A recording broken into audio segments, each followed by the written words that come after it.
Emmanuel Macron, presidente da França, concede entrevista importante sobre as manifestações que vêm rolando na França e, inclusive, compara a violência dos manifestantes às violências que aconteceram tanto no Capitólio como também na invasão aos três poderes no Brasil. Notícias importantes também relacionadas à Coreia do Norte, que alega que a postura que os Estados Unidos colocou hoje no Conselho de Segurança, convocando o Conselho de Segurança a instigar uma desnuclearização da Coreia do Norte, é uma declaração de guerra. Lembrando que exercícios militares Estados Unidos e Coreia do Sul finalizam amanhã, inclusive hoje, com um importante navio chegando para um treinamento de ataque anfíbio. E também o Putin finaliza o seu encontro com o Xi Jinping na Rússia. Vários pontos foram colocados numa declaração final, mas eu diria que o que mais preocupa é o Putin alegando que Ucrânia e Ocidente não dão espaço para uma paz e também o envio por parte do Reino Unido, não só de tanques, como o Challenger, mas também de munições de urânio empobrecido. O Putin disse que se de fato essas munições chegarem, a guerra muda de patamar, porque ele considera um auxílio nuclear para os ucranianos. E para finalizar, falar um pouquinho sobre a questão de Israel. Israel atacou o aeroporto da Síria, em Alepo, aliás, é o terceiro ataque só nos últimos 6 meses, por supostamente ter ali bases iranianas. Vamos discutir um pouco mais sobre o assunto e também sobre Israel legalizando 4 assentamentos judeus na Cisjordânia. É uma provocação ao mundo árabe. Se vocês querem entender um pouco mais sobre esses assuntos e muito mais também sobre geografia, geopolítica, atualidades, política, polêmicas, enfim, tudo para você se manter sempre bem atualizado, já se inscreve no canal, deixa seu like, compartilha esse vídeo, que eu, professor Ricardo, conto muito com a sua ajuda. Belezinha? Pessoal, para quem não me segue no Instagram, hein, @prof_Ricardo Marcílio, me segue lá que é super importante. E claro, caso você queira contribuir financeiramente aqui pro canal, pessoal, seja membro, que isso ajuda demais, ou faça uma contribuição via chave Pix, que eu agradeço muito. E caso queira ter acesso ao curso mais completo de Geografia, Geopolítica e Atualidades da internet brasileira, pessoal, link na descrição, curso completinho, aulas mensais, semanais, tudo ali de Geografia, mais de 1.200 exercícios, contato comigo ali direto, professor. Eu tenho certeza que vocês vão curtir bastante. Pré-vestibulando, concurseiro ou interessados em Geopolítica e Atualidades de maneira geral. Vem entender o mundão e o Brasil comigo. Tamo junto? Então, bora lá pro vídeo. Ah, é preço baratinho, pessoal, baratinho, tá bom? Então, bora lá pro vídeo, ó. Seguinte, a gente teve algumas notícias hoje que impactaram bastante. O Macron, por exemplo, fez uma declaração pública pela primeira vez, desde que ele adotou aquela polêmica medida que passou em cima dos poderes do Congresso para aprovação da reforma da Previdência. Para quem não tem a mínima ideia do que eu tô falando, né? Bem rapidinho, porque eu já gravei vídeos anteriores sobre o assunto. A França tem hoje uma idade mínima de aposentadoria de 62 anos e vai passar para 64 anos. E isso vem gerando grandes protestos por parte da população, que considera uma reforma da Previdência injusta, principalmente com as classes mais pobres, com as mulheres e com alguns sindicatos, com algumas classes de trabalhadores. Por exemplo, os garis, que estão fazendo greve, espalhando não, né, mas deixando o lixo pela cidade, considerando que eles se aposentarem com 64 anos, sendo que a expectativa de vida deles é, em média, pessoal, 12 anos a menos do que os trabalhadores comuns, é uma baita injustiça. E o Macron falou que é óbvio que não é uma reforma que ele queria fazer, porque ele sabe que é altamente popular, ninguém quer trabalhar durante mais tempo, né, até se aposentar. Mas ele disse que foi uma reforma necessária, mesmo que impopular, e que ele se vê hoje como quase um herói nacional, né, por ter feito essa reforma, mesmo sabendo que é altamente popular, porque, segundo ele, quando ele entrou na presidência da França, tinha em média 10 milhões de aposentados. Hoje subiu para 17 milhões e, num futuro próximo, dentro de 2 anos, vai subir para 20 milhões o número de aposentados da França. Então, não é saudável o atual sistema previdenciário da França. Então, ele colocou que, mesmo sabendo que era impopular, ele utilizou o dispositivo de passar por cima do Congresso e aprovar a lei, mesmo podendo ter uma moção de desconfiança. 2 foram geradas, mas não foram aprovadas no parlamento, porque ele sabia que era uma política necessária para a França. E aqui, vamos esquecer, né, se a política é necessária ou não, tá? A gente pode até gravar um vídeo no futuro sobre isso, sobre a questão do envelhecimento populacional, principalmente em países ricos, países desenvolvidos, como a França. Mas agora, a desculpa que ele deu, olha, Eu tive que passar por cima do Congresso porque eu sei, né, que é uma reforma importante para a França. Então, dane-se, né? Então a gente pode colocar o ditador Macron. Não que o que ele fez foi ditadura, porque, né, embora seja autoritário, está previsto na Constituição, tá? Mas se ele acha que tudo que ele considera que é importante para a França, ele vai lá e aprova sem autorização do Congresso, pô, não precisa de Congresso, né? Ô, senhor Macron, você considera que é uma coisa importante para a França? Sim, então vamos votar, né? Não precisa votar, aprova já. Pô, óbvio que não é assim, né? Para isso que você tem os freios e contrapesos da democracia. Então eu considero que foi uma medida bem autoritária. E claro que até pela própria... já era impopular. Pela própria maneira que passou, isso vem gerando grandes protestos na França. Barricadas, protesto. O francês adora, né, pessoal? Manifestação, taca fogo na Champs-Élysées, tudo tal. E, inclusive, os manifestantes franceses, eles estão chamando essas manifestações de manifestações be water. Homem inglês aqui, né? Ou seja água. Por quê? Porque a água, ela se espalha e volta muito fácil. É muito difícil você fazer grandes manifestações na França, porque o próprio modelo urbanístico de Paris, aquele modelo radial concêntrico, tudo tal, né? Com vários arcos em torno ali do ponto principal da França, com ruas e avenidas muito largas, tal, dificulta que manifestantes se escondam, que a polícia não consiga reprimir as manifestações. Então, eles estão se inspirando, segundo eles, no modelo de Hong Kong de manifestações lá de 2019 contra as medidas chinesas para conseguir se manifestar, tá? Convenhamos, pessoal, junta aqui, separa ali e tal, com uma forma de dispersar um pouco a polícia francesa. Por enquanto, né, as manifestações não deram muito certo, e até falei para vocês, o Macron ficou decepcionado com o tamanho da força que os manifestantes estão utilizando, alegando que, segundo eles, tá, esses arruaceiros, esses violentos, enfim, eles não podem ser admitidos pelos princípios democráticos, porque senão pode acontecer na França, o que aconteceu, por exemplo, no Brasil, a invasão, né, à Praça dos Três Poderes, e também no Capitólio, nos Estados Unidos. Situação tensa na França. Outro ponto que chamou a atenção foi relacionado a declarações do Kim Jong-un, da Coreia do Norte. Já falei para vocês que nesse momento está rolando exercícios militares conhecidos como Freedom Shield, que são os maiores exercícios da última década, entre Estados Unidos e Coreia do Sul. Inclusive, hoje, que é o penúltimo dia, né, ele acaba na quinta-feira, acaba amanhã, rolou a chegada do USS McKean, para a realização de ataques anfíbios conjuntos com a Coreia do Sul. Então, é um fortalecimento, né? E aí, galera, é tudo para questão de desembarque, questão nuclear. Então, os exercícios, eles estão sendo feitos, claro, com uma resposta à Coreia do Norte. E hoje, a gente teve declarações da Linda Thomas-Greenfield na ONU, primeiro, convocando os países para tomarem atitudes concretas contra a Coreia do Norte, porque a Coreia do Norte lançou mísseis balísticos, mísseis de cruzeiros, inclusive alguns entrando na zona econômica exclusiva japonesa. E claro, pessoal, como uma ameaça, uma retaliação, a Coreia do Norte hoje se considera uma situação de insegurança, tamanha presença dos Estados Unidos na região da Península Coreana, e ela pediu uma completa desnuclearização da Coreia do Norte. E inclusive instigou falando que China e Rússia compadecem, né, ou seja, são complacentes, concordam com esses abusos, com esses desrespeitos que a Coreia do Norte pratica, já que eles vetam qualquer tipo de resolução contra a Coreia do Norte. Lembrando, pessoal, que China e Rússia fazem parte do Conselho de Segurança Permanente da ONU, então eles têm a possibilidade de falar não e a coisa não acontecer. Eles têm poder de veto, assim como os outros 3 membros, que é Estados Unidos, França e Inglaterra, né? E a Coreia do Norte respondeu, falando que eles não vão aceitar esse tipo de declaração dos Estados Unidos, porque isso é uma declaração de guerra. O Kim Jong-un, ele já falou repetidas vezes que ele não abre mão do seu programa nuclear, porque a Coreia do Norte não será uma nova Líbia. A Líbia, que nos anos 2000, através de uma marca Gaddafi, abriu mão do seu arsenal nuclear, estava cogitando fazer uma arma, tudo tal, conseguiu chegar a um acordo com os países ocidentais, mas que quando começou a Primavera Árabe, em 2011, a partir de uma coalizão entre os rebeldes locais e tropas da OTAN, exatamente, né, França, Estados Unidos, tal, fizeram uma mediação e tiraram uma marca Gaddafi do poder. E aqui, pessoal, sem passação de pano, tá? O cara era de fato um ditador. Mas a Líbia era um país rico, né? Era um dos maiores IDHs da África, se não o maior, depende do ano aí que está considerando, tá bom? E depois rolou uma guerra civil, uma série de milícias atuando pelo país e tal. Então o Kim Jong considera que ele não pode abrir mão do seu arsenal nuclear, porque é isso que o mantém no poder até o momento, tá? Amanhã acabam os exercícios e talvez essa situação fique um pouco menos tensa do que nesses 11 dias de Freedom Shield. Hoje foi o último dia que o Xi Jinping esteve na Rússia. Inclusive já até saiu, né?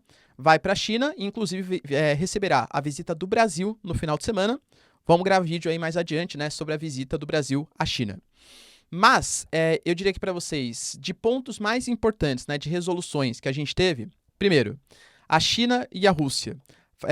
O Putin falou que os pontos pela paz, os 12 pontos, são sensacionais da China, só que nesse momento o Ocidente e a Ucrânia não aceitam negociar. Segundo eles, não estão dispostos a fazer a paz.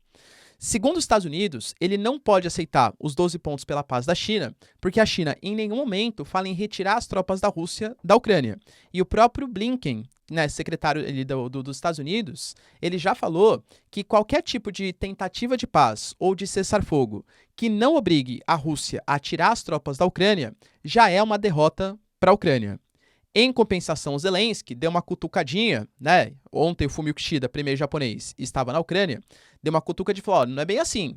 A China, eu chamei os chineses para conversar, falei que gostei do plano da paz deles, só que eu quero antes uma conversa, presencial, por telefone, alguma coisa, e a gente está esperando a resposta dos chineses. Então a gente está disposto sim a conversar. A China aqui, por enquanto, não respondeu, né? Mas está meio assim, em aberto essa questão pela paz, não acho que vai rolar, pelo menos no futuro próximo. Mas outros pontos importantes estão relacionados, por exemplo, à questão da nova era. Xi Jinping e Putin fizeram a questão de reforçar em toda a declaração que é um novo momento da geopolítica internacional, uma geopolítica mais multipolar, com os BRICS aceitando possivelmente novos membros e sendo uma liderança, uma alternativa ao G7, aos países desenvolvidos. Outro ponto sobre o medo que os dois países têm da expansão da OTAN na Ásia. Estou falando, pessoal, de acordo que os japoneses firmaram com a Itália, com o Reino Unido, com o recebimento, por exemplo, de arma dos Estados Unidos, os exercícios militares conjuntos entre Coreia do Sul e Estados Unidos, a própria questão de Taiwan, por exemplo, recebendo e comprando munições para os caças F-16 e tal. Então, a presença da OTAN na Ásia, inclusive chamado de OTAN asiática, é uma preocupação para a China e para a Rússia. Eles fazem questão de salientar que eles estão fazendo um acordo nesse momento não porque é um acordo de contraposição ao Ocidente, e sim porque eles são parceiros que já tiveram rusgas no passado, mas que agora se consideram aliados estratégicos. Não é uma aliança anti alguma coisa, mas sim em prol de alguma coisa, em prol deles. É claro que é discursinho, né? Convenhamos que eles têm bastante contra os Estados Unidos, tá? Mas enfim. Outro ponto importante ficou sobre a aliança AUKUS. Os dois fizeram críticas, né? A recente, por exemplo, compra da Austrália de 3 submarinos nucleares, no mínimo, pode chegar a 5. E gastos, pessoal, acima de 200 bilhões de dólares nos próximos anos para desenvolvimento de uma frota praticamente de submarinos nucleares para vistoriar as atividades chinesas no sul da China é uma demonstração de preocupação para os dois. E falou também sobre a questão do acordo do gasoduto Power of Siberia. Power Siberia 2, né? Aquele que vai passar pela Mongólia para abastecer os chineses. Nesse acordo, os russos eles se comprometem a vender gás natural mais barato do que é praticado pelo mercado internacional. E aí ficou uma pulguinha atrás da orelha, digamos, dos países ocidentais. Por quê? Qual é a contraproposta? Porque a Rússia, então, vai finalizar o gasoduto, vai vender gás mais barato para os chineses, exatamente para quê? Estima-se, é o medo, né, dos Estados Unidos, do Stoltenberg e da OTAN, que a contraproposta, ou seja, o contrapeso, né, olha, eu te forneço gás mais barato pelo gasoduto Power of Siberia, é que os chineses mandariam armas para o conflito Rússia e Ucrânia. Novamente, pessoal, tudo no campo da especulação, não existe fonte confirmando isso, tá? Não existe. A China não manda armas por enquanto. Ao contrário dos Estados Unidos, OTAN, que claramente, né, armam bastante aí os ucranianos. A China não manda e se considera até o momento, pelo menos, como um país neutro. Mas por que será que a Rússia aceitou essa proposta? Só para depender menos dos europeus, já que não consegue vender mais gás para eles? Para aumentar a aliança com a China? Ou será que tem uma coisa a mais? A gente não sabe qual foi a contraproposta desse acordo. E outro dado que preocupou bastante também hoje está relacionado a uma declaração do Reino Unido, que alegou que vai mandar, né, o Challenger, os seus blindados aí, para chegar na Ucrânia, mas também vai mandar munições de urânio empobrecido. Professor, o que seria isso? De novo, né, não sou químico, não sou referência nisso, mas pelas pesquisas que eu fiz, é um material que você consegue desenvolver munições, e essas munições, elas são colocadas geralmente ou na ponta do projétil ou no núcleo do projétil, deixando ele extremamente mais resistente, tá? Além disso, essas munições mais resistentes, quando elas ficam em contato com ar ou encostam em superfície, eles aumentam a temperatura de uma maneira muito significativa, podendo chegar a 3.000 graus e, portanto, eles conseguem furar blindados de até 1 metro, galera, tá? E depende do material, até muito mais do que isso. Ou seja, são munições extremamente poderosas. Já foram utilizados pelos Estados Unidos em guerras no Golfo, por exemplo, já foi utilizado pelos Estados Unidos e tropas da OTAN na questão da Iugoslávia e já foi utilizado também no Iraque, tá? Qual é o problema disso? Depende da narrativa, né? Quando você pergunta para os ingleses, eles falam, imagina, isso aqui é só um tipo de munição que vai ajudar os ucranianos a combaterem os blindados e os tanques ali mais poderosos dos russos. Só que esse tipo de projétil, esse tipo de equipamento, ele pode causar, primeiro, porque algum tipo de radiação envolvido tem, né? E essa radiação pode penetrar, pessoal, através da respiração, através do solo, das águas e tal, e fazer com que as pessoas façam um tipo de ingestão ou inspiração dessa radiação. Em vários casos, por exemplo, na antiga Iugoslávia ou no Iraque e tal, pessoas que tiveram em contato com esse tipo de projétil, com esse tipo de armamento, acabaram desenvolvendo no futuro câncer por mutações na sua célula. Além de tudo, a própria toxicidade ali pode contaminar solos, lençóis freáticos e coisa que valha. Então, é muito perigoso. O próprio Lavrov, por exemplo, ministro das Relações Exteriores, falou que não se surpreende mais nada vindo do Ocidente. Mas o Putin falou que se de fato esse tipo de armamento, urânio empobrecido, chegar na mão dos ucranianos, a Rússia não vai aceitar elementos de radioatividade entrando no seu território e elementos tóxicos podendo contaminar o solo e lençol freático dos russos. Por isso que eu falo, né? A Rússia considera que é um elemento radioativo, que é um elemento nuclear. Enquanto os Estados Unidos e o Reino Unido, pelo menos até o momento, ou então enquanto não é contra eles, claro, né? Consideram que não é um elemento radioativo. E para finalizar, galera, mais 2 medidas polêmicas do Estado de Israel, de Benjamin Netanyahu. Primeiro, a gente teve mais um ataque ao aeroporto de Alepo, na Síria, tá? É o 3º ataque nos últimos 6 meses. E esses ataques que Israel faz à Síria são por 2 motivos. Israel e Síria estão numa guerra, porque eles disputam território desde 67, na Guerra dos 6 Dias, que são as colinas do Golã, nascente do Rio Jordão, território estratégico, e porque a Síria é um grande aliado do Irã.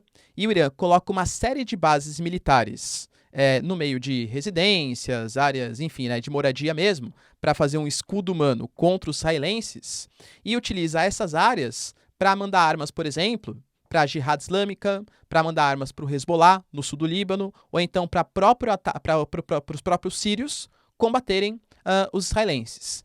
Então, Israel, alegando um contra-ataque, uma defesa preventiva, atacou o aeroporto, alegando que os iranianos eles estão se aproveitando que o aeroporto hoje de Alepo, hoje assim, né, nesse período, pós-terremoto, de escala 7.8 Richter, que atingiu tanto a Síria quanto a Turquia, aumentou bastante a chegada de ajudas humanitárias. Então o aeroporto está muito movimentado, o que disfarça movimentos de munições e equipamentos mandados para a Jihad Islâmica ou até mesmo para o sul do Líbano, para o Hezbollah ou na Síria. Só que não bastasse isso, hoje Israel legalizou mais 3 assentamentos judeus na Cisjordânia. Em 67, Guerra dos 6 Dias, um dos pontos que Israel dominou, além das colinas do Golã da Síria, foi o território da Cisjordânia. E desde então, são os árabes que ali ocupam, mas são os judeus que controlam. E Israel faz questão de construir assentamentos, áreas de judeus. Estima-se hoje que tenham mais ou menos 500 mil colonos judeus que vivam nesses territórios. E esse tipo de atitude é visto como uma provocação contra os árabes, porque talvez no futuro, em um suposto Estado palestino que vai ser formado, o território da Cisjordânia e o território da faixa de Gaza devem formar esse Estado palestino, tá? E aí a construção desses assentamentos meio que mostra uma falta de disposição do Estado judeu em achar uma proposta pela paz e a criação de 2 estados, o Estado palestino, o Estado dos árabes e o Estado dos judeus. A União Europeia já condenou essas ações, agora recentemente, né, com acordo entre Irã e Arábia Saudita. As 2 principais lideranças regionais também vão condenar essas ações. E é claro, pessoal, que os Estados Unidos está mais preocupado com outras questões e não quer perder um parceiro estratégico que é Israel, nesse momento. Só faltava, né? E perder também Israel. Mas a gente sabe que os democratas, via de regra, pelo menos num passado mais recente, como o Obama, por exemplo, e o Biden, que era vice do Obama, também condenavam a construção desses assentamentos judeus na Cisjordânia. Ou seja, eu diria que é mais um passo em direção a uma não resolução do conflito entre judeus e palestinos. Beleza, pessoal? Deu para entender os principais acontecimentos? Se vocês curtiram o vídeo, então, já deixa seu like, se inscreve no canal. Tamo junto, beijos, abraços e tchau, tchau.